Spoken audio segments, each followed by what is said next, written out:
रोयला हिंदी और GK classes में एक बार पुनः आपका हार्दिक स्वागत है। और आज हम जैनेन्द्र कुमार जी के निबंध बाजार दर्शन के वस्तुनिष्ठ प्रश्नों का अध्ययन करेंगे।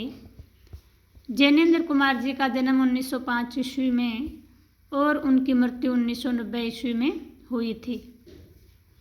तो आज के इस प्रैक्टिस सेट का पहला क्वेश्चन है, बाजार दर्शन में लेखक के पड़ोसी कौन थे। बाजार दर्शन जो जैनेन्द्र का निबंध है उसमें लेखक के पड़ोसी का नाम बताना है आपको। 4 ऑप्शन दिए हुए हैं। पहला ऑप्शन है भगत जी, दूसरा है भगतीन, तीसरा है चरणदास और चौथा है जैनेन्द्र। तो बाजार दर्शन में लेखक के पड़ोसी का नाम था भगत जी। तो हमारा ऑप्शन नंबर 1 इसमें सही आंसर होगा। हमारा दूसरा क्वेश्चन है, बाजार दर्शन निबंध में लेखक ने अर्थशास्त्र को क्या माना है। बाजार दर्शन निबंध में लेखक ने अर्थशास्त्र को क्या माना है। तो इसमें पहला ऑप्शन है सरासर औंधा, दूसरा है मायावी शास्त्र, तीसरा है अनीति शास्त्र और चौथा ऑप्शन है उपयुक्त सभी। तो बाजार दर्शन निबंध में लेखक जैनेन्द्र कुमार जी ने अर्थशास्त्र को उपयुक्त तीनों माना है, अर्थात सरासर औंधा शास्त्र, मायावी शास्त्र और अनीति शास्त्र। इस प्रकार हमारा ऑप्शन नंबर 4 सही होगा, अर्थात ही उपयुक्त तीनों सही हैं। इसमें हमारा अगला क्वेश्चन है, बाजार दर्शन निबंध में लेखक के अनुसार बाजारवाद का प्रमुख कारण क्या है। निबंध के अनुसार बाजारवाद का प्रमुख कारण बताना है। तो 4 ऑप्शन दिए हुए हैं। पहला ऑप्शन है परचेजिंग पावर, दूसरा है मनी बैग, तीसरा है रिक्त मनी बैग और चौथा है पैसे की व्यंग्य शक्ति। तो बाजारवाद का जो प्रमुख कारण है वो हमें चूज करना है। तो चारों ऑप्शनों में से हमारा सही ऑप्शन होगा मनी बैग।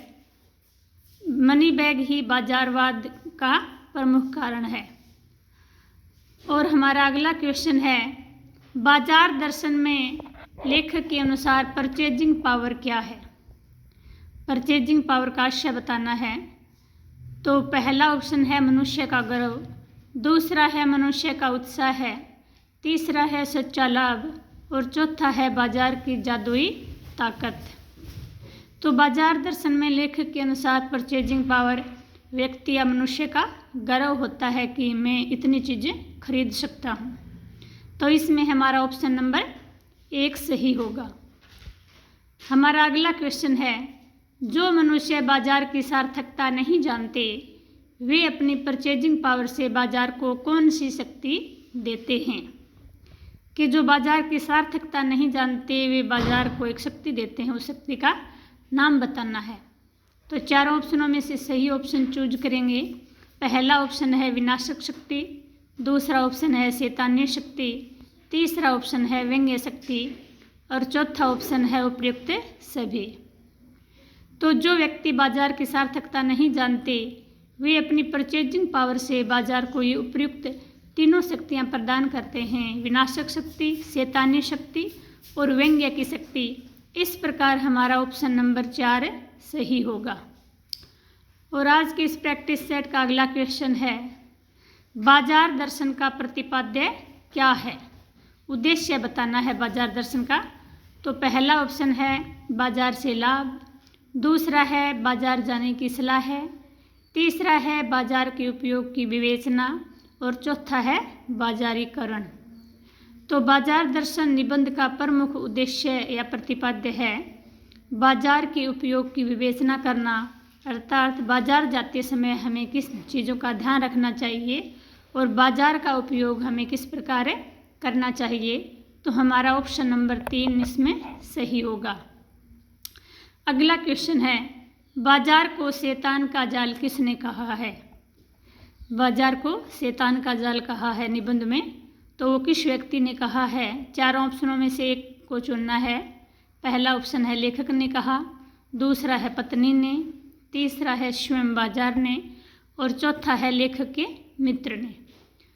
तो बाजार को शैतान का जाल इन चारों में से लेखक के मित्र ने कहा था। तो हमारा ऑप्शन नंबर 4 सही होगा। अगला क्वेश्चन है, मन में नकार होने का परिणाम है।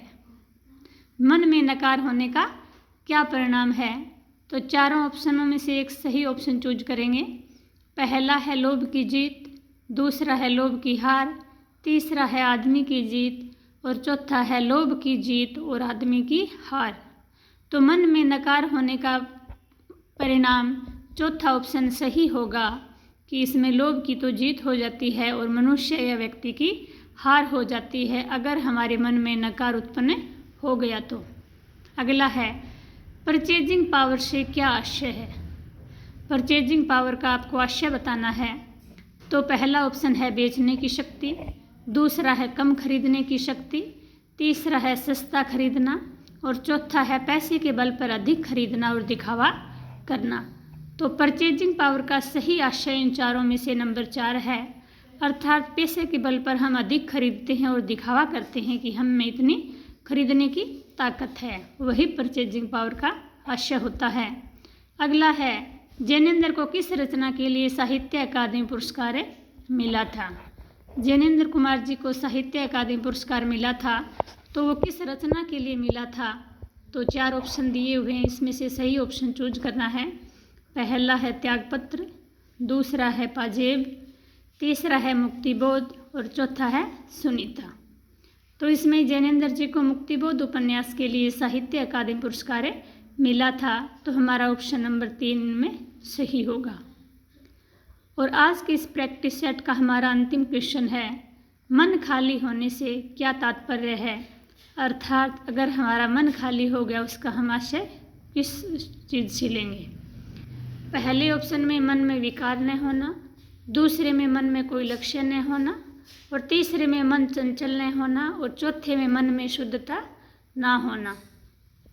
तो मन खाली होने से आशय है मन में कोई लक्ष्य न होना, अर्थात हमारे मन में हम जहाँ भी जा रहे हैं, जो भी काम कर रहे हैं, उसका कोई निश्चित उद्देश्य हमारे मन में नहीं होता है, तो उसे हम मन खाली होना बोलते हैं। तो इसमें हमारा ऑप्शन नंबर 2 सही होगा, अर्थात मन में कोई लक्ष्य न होना। आज का प्रैक्टिस सेट यहीं समाप्त होता है। आशा करती हूँ कि वो आपको बहुत पसंद आएगा और आपके बोर्ड की परीक्षाओं के लिए बहुत उपयोगी सिद्ध भी होगा। और कल फिर मिलते हैं एक नए प्रैक्टिस सेट के साथ। तब तक के लिए धन्यवाद।